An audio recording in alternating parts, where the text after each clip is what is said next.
Hello everyone, तो हम आज बात करने वाले हैं पवन सिंह जी और डिम्पल सिंह के एक बहुत ही बेहतरीन होली वीडियो सॉन्ग के बारे में, जिसका पोस्टर आ चुका है और फुल वीडियो सॉन्ग का रिलीज डेट भी आ चुका है, जिसे लिखे हैं अरुण बिहारी जी और इसमें म्यूजिक दिए हैं छोटू रावत जी।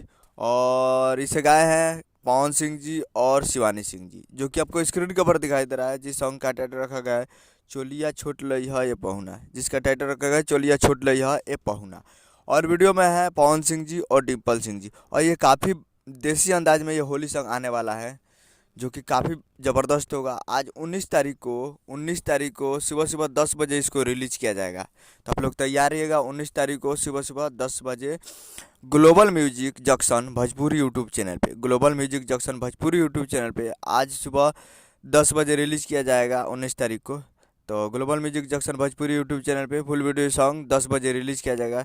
तो जाकर ग्लोबल म्यूजिक जंक्शन पे सुनिए और प्यार दीजिए। उम्मीद करूँगा वीडियो अच्छा लगा तो चैनल को सब्सक्राइब कर बेल आइकन प्रेस कर देते हैं, कैसे खेसारी लाल यादव जी और पवन सिंह का लेटेस्ट न्यूज लाते रहें। और वीडियो अच्छा लगा होगा तो वीडियो को एक लाइक कर दीजिए। मिलते हैं अगले वीडियो में। जय हिंद, जय भोजपुरी।